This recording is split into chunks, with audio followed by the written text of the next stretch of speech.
I chatted to Roya Naldi, a Chicago singer who sings in a 1920s and 30s style, and I had a bit of a chat to her about her career and about music in general, and we get a bit of a taste and a feel of the sort of jazz scene out in Chicago. So had a bit of a chat and a great woman to chat to. I put together this little package for you all. And I started off by asking her about how she got into a 20s and 30s style of music. I started to listen to songs that were earlier and earlier, and I realized I liked that style a lot more. I just really felt like, wow, this is something super special. It was very weird. Like, songs from the 20s are very strange sometimes and goofy and very dramatic and romantic, and I liked that a lot, and so I just kind of, one thing led to another, and I really found out what I really liked. Do you regularly play at jazz clubs around Chicago? Is Chicago sort of where you've been cutting your teeth in this sort of genre? Yeah, it's definitely where my career as a singer took off. I started performing more seriously when I lived in St. Louis before living in Chicago. I moved from St. Louis to Chicago a couple years ago. In Chicago, there's a great group of musicians here. The band I recorded with, the Chicago Cellar Boys, I work with regularly, and they're all very passionate about the same style of jazz. And I had visited Chicago a bit to play some gigs with them, and they really liked my singing. I thought it was so incredible to play with them. And St. Louis wasn't quite jiving for me, so I figured, I love Chicago. From the times I'd visited, I really liked it. And so I moved here. And yeah, my career kind of took off once I moved here. I had a great, supportive group of musicians around me. And the community around this early jazz is really cool here. A lot of great people. That definitely is something that made it, develop pretty quickly once I moved here. And what's the difference between the jazz scene in, say, St. Louis compared to Chicago? I mean, I think the style, there's sub-styles within this genre of jazz that is kind of distinctive region to region, and that's also a historical thing as well. Like, bands in the 20s played different in St. Louis than, say, in Chicago. And, the band I work with is very focused on Chicago-style hot jazz. So we do that. It's a little bit different stylistically, and it's got kind of different instrumentation a lot of the time. So St. Louis has a bit of a different feel when it comes to, the music they create. Also, just the musicians and the scene there, it's a little more, I don't know how to put it, but, kind of grunge and, rootsy, I guess, if that makes sense. Not necessarily in a negative way, but I sing a lot of, I don't know, not as many songs that are blues-focused, I suppose, and have more of that kind of grunginess around them. So with the Chicago crew, they focus more on things that are a little more tight and refined, and that's kind of what I do better and the sound I really like. So it's different. I fit in a little better in Chicago in regards to that sound. But yeah, it's just, I don't know, it's a different scene, it's a different feel, different people. St. Louis is, it's just different subtly. And it also has to do with the musicians who play there sound different than the musicians that play here. It's interesting. It's fascinating how, different areas create different sounds, and if something suits you better, you go for it. I mean, these days you can move anywhere you want, that you can just sort of gravitate towards that if you really, if you have that desire. You can, I guess that sort of works like here in Australia, a lot of people do gravitate towards Melbourne when it comes to music because there's just so much culture going on. And it's just so much of a melting pot when it comes to music that you can sort of, gravitate towards something. And it's just an endless possibility. And when you enjoy something and you enjoy a style, you just go for it, I guess. And with your album that you created, you were telling me before that it comes from a lot of musicians who have recorded their songs back in the 1920s and the 1930s. Are there any sort of artists that you went for this album to recreate their songs? Was there anyone that you sort of jumped at, or was it more that the songs that jumped at you?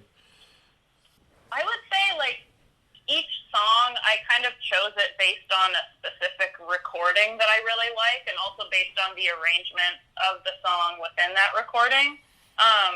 A lot of the bands that, you know, their arrangements that we use to kind of adapt for our band and for my album, like the Ray Noble Orchestra with Al Boley singing. He's one of my favorite singers, Al Boley, and I've always loved that particular recording. And so we kind of recreated that in our own way. I chose a lot of it based on particular singers that are featured on those recordings, and we kind of revamped those arrangements from those records just because I like to sing songs from singers that inspire me.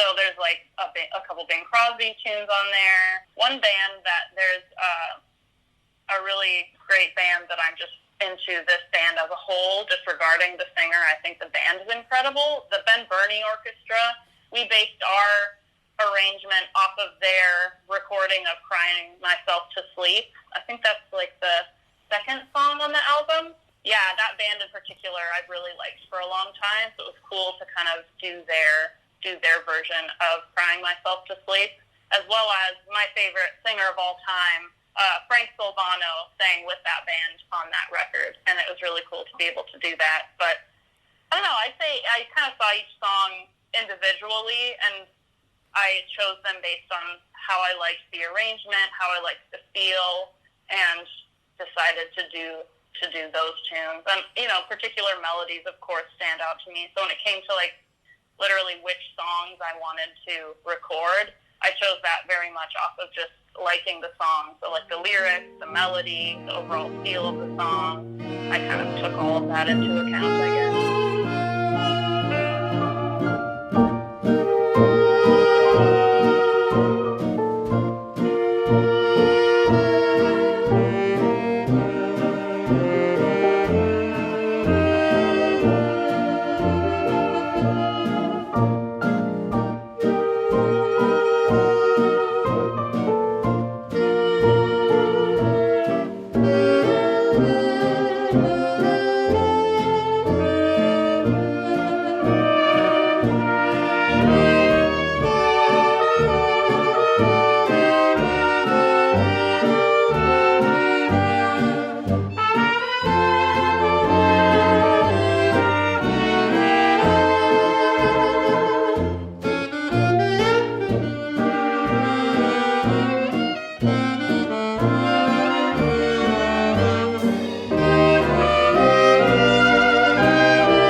find the music? Like, Roya, do you sort of like trove through like record collections? Do you go through like basement records and just like sort of trove through all different records till you find something you've never seen before? Like, how do you find out like about, I guess, all the music of the 1920s and the 1930s, or does someone tell you about it? How do you discover music in that style? Well, for me, I discover a lot of it online. I know a lot of people who, before this stuff was accessible online, because a lot of this music was not on the internet for, I don't know, probably until the last decade. It's really like amped up and a lot more has become available. I discovered it within the last decade or so, so I definitely got to benefit from people, uploading songs and things being on YouTube, and then when Spotify got a better, availability of all of it, I started to go there a little more. There's different archives online that have particular artists' recordings from that time that I've definitely dove into, but I know a lot of people who literally have had to, like, collect shellac records in order to actually listen to the music initially, because it isn't really something that's, pop music anymore, so it's not, mainstream at all. And they, like, collect records, and that was the only way that they were initially able to actually hear the songs, was if they found the record itself. And I have some records of my own, but that's not necessarily how I discovered this music. I was able to kind of find things online, and once you find one thing, you kind of discover another, and it all kind of intertwines. But I know plenty of people who had to, find like record buddies and, listen to things together, because if you didn't hear it on the record, there's no way you would have heard it before. And there's plenty that isn't even on the internet yet. Like, there's so much obscure stuff that isn't accessible unless you literally have the 78 records. But that's like going super obscure. I'm not quite, there yet. Oh, you'll get there, I guess, eventually one day. What are some of your most cherished records then? I have a couple records that I've intentionally sought out that I really love. One of my favorite singers, Russ Columbo, who was quite a heartthrob in the 30s. He did a really wonderful song. You call it Madness, but I call it Love. And I've liked that song for a while, and I just think his rendering of it is gorgeous. It's a very romantic, very kind of moody song, which I tend to like those. The kind of dark romantic songs are my favorite. And I found that one, and that was really nice. A lot of it is like sold on eBay, so I found it on eBay, and I listen to that pretty regularly. Another one of my favorite singers, Frank Silvano, he was actually local to Chicago back in the day, and recorded with a lot of great Chicago bands. And there's a couple of his records that I like. He did a couple under his own name that are just piano and vocal duets. And one of the songs that is kind of the namesake of my album, he recorded Give Me a Night in June. That's kind of how I got the name of my album, A Night in June. And he did a beautiful version of that song just with a piano player and him singing. And I kind of tried to interpret that in my own way for one of the songs on my album. And I've always loved that record. I think it's just beautiful. I can't forget the night I met you. That's all I'm dreaming of.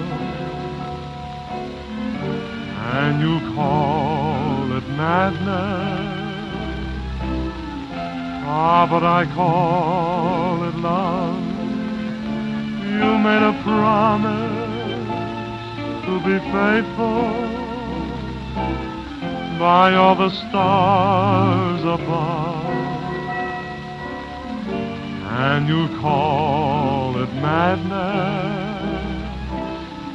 Ah, but I call it love. I keep repeating, my heart is beating for you constantly. You're all I'm needing, and so I'm pleading, please come back to me. You made a plaything out of romance What do you know of love? And you call it madness. Ah, but I call it love. At first a slight suggestion that grew to haunt my mind was the eternal question. True love is hard to find.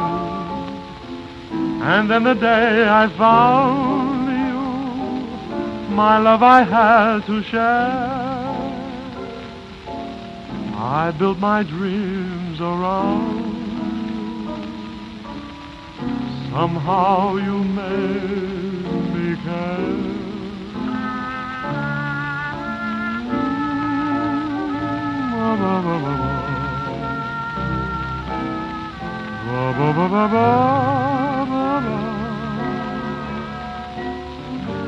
And you called it madness.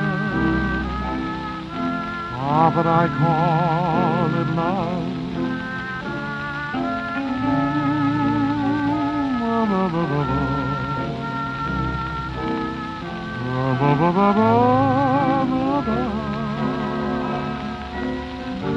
And you called it madness. Ah, but I call it love. I keep repeating, my heart is beating for you constantly. You're all I'm needing, and so I'm pleading, please come back to me. You made a plaything out of romance. What do you know of love? And you called it madness. Ah, but I call it love. Can you tell me the setups you do and the type of places you play with those setups? So I play a lot under normal circumstances when, it isn't a pandemic going on. I will play pretty regularly in Chicago and kind of in the surrounding area. I play a lot with a piano player, Paul Acero, and he's been in Chicago for many years. He's the best piano player I've ever had the pleasure of working with. He actually wrote all of the arrangements that we have on the album. He wrote and adapted all of these for the band. So he's just a musical genius. So I work with him a lot as a duo. That's kind of the bread and butter of my gigs. I play a lot with Paul. And we play at bars and clubs, and it kind of varies, but we'll even play nursing homes sometimes. But with the band, I'll often play festivals with them, and that's usually a 2 to 3 horn front line, and then a tuba as the bass, piano, and guitar and banjo. So it's a decent sized band, and we do festivals, special jazz society gigs. It's harder to book such a large band, so I don't play with them as much. But another great musician who's in that band, Andy Shum, I play with him with Paul as a trio pretty often at bars and stuff. Yeah, it varies based on the size of the venue and where you're playing, what I book basically, and what I'm able to do. I'd love to play with the band 100% of the time, because I love to be able to bring such a big lush sound, but it's hard to make it feasible for so many people to play it, and if the venue can't cough up the bus, then it's difficult. But it's a nice pleasure when you can play with all the guys. It's great. Well, I mean, if you keep on working on your profile and building your profile, that might not be a problem eventually. I mean, fingers crossed. I'd love that. And what are some of your most memorable shows you've played too?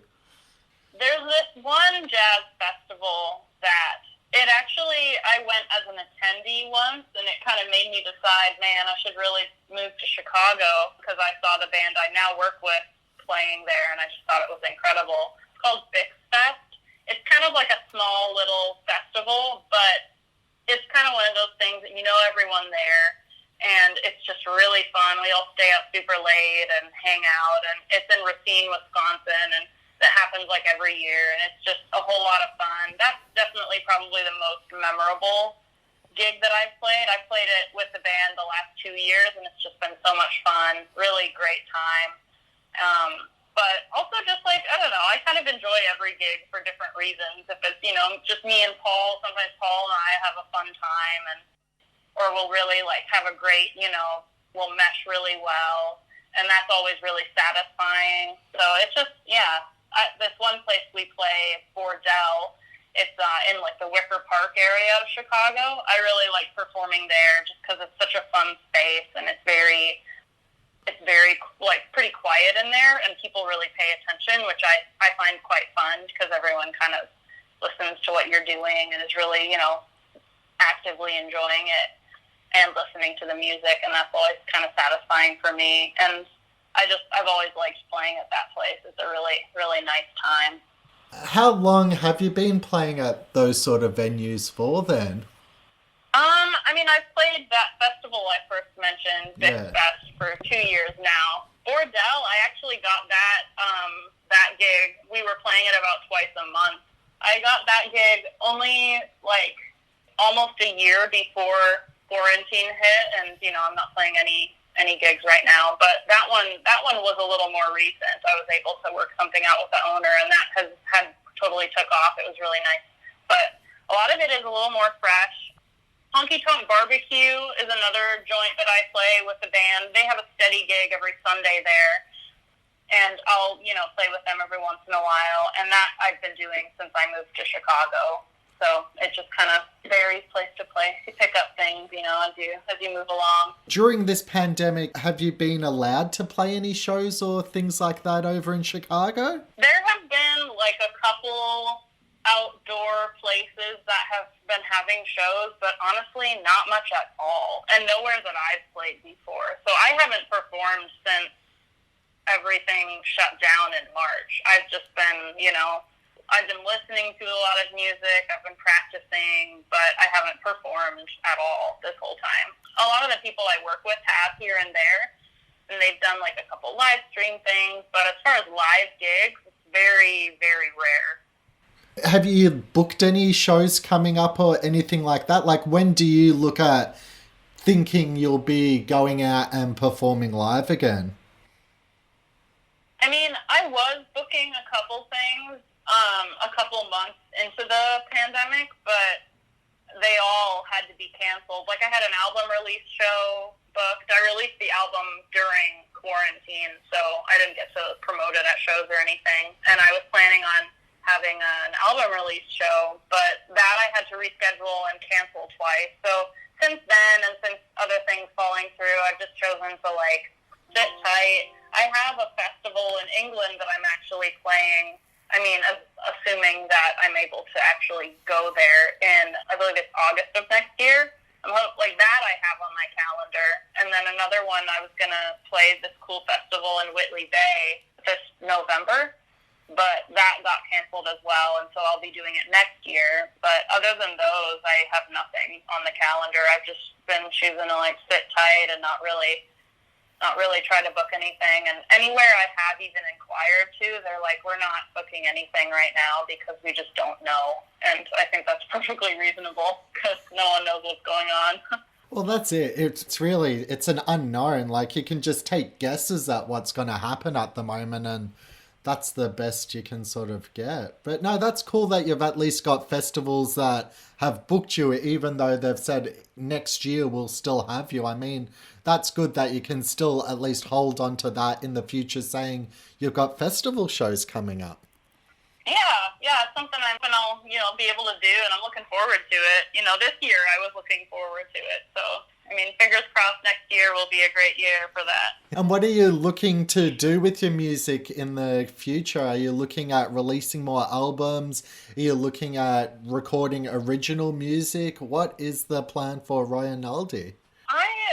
A lot is, of course, up in the air right now, and I've kind of been thinking about it a bit. Okay, what do I want to do? Because I had a plan, earlier this year, and everything just fell through. So I think definitely what I know I want to do in the future is I do want to record more music. I think it's really gratifying, it's fun, and I love to be able to release something that is like something I'm really proud of. And there are a lot of songs I'd love to record that are, from the 1920s and 30s. I've even thought of for some tunes that are instrumentals or that don't have lyrics, or even ones that have lyrics that I am not a fan of, even rewriting lyrics for a melody that I really like. That's already a written melody for a song. I thought of that. But as far as I've, planned, I'd just like to record some more songs. I want to do a small EP or something with my music partner, Paul, just as a duo, so piano and vocal stuff. I'd like to do that in the near future, but it all kind of, I can't plan for any of this quite yet, so it's all a little up in the air, but as far as I know now, I'd like to definitely do those things. Last but not least, Roya, do you consider yourself a country, city, or beach person? Country, city, or beach person? Oh, as far as, I am living in Chicago, so I'm definitely a city person. So that's my answer, I suppose. But I do love the beach. I'm very sad I haven't gotten to go to the beach this summer. That's been a huge regret. Thanks for chatting, and I hope you enjoy the rest of your day too, and hopefully you can play some more shows as well. Yeah, thank you very much. I don't need your photograph to keep by my bed. Your picture is always in my head. I don't need your portrait, dear, to bring you to mind. For sleeping or waking, dear, I find the very thought of you, and I forget to do the little ordinary things that everyone ought to do. I'm living in a kind of daydream, and I'm happy as a queen. Foolish though it may seem to me, that's everything, the mere idea of you, this longing here for you. You'll never know how slow the moments go till I'm near to you. I see your face in every flower, your eyes in stars above. It's just the thought of you, the very thought of you, my love.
It's just the thought of you, the very thought of you.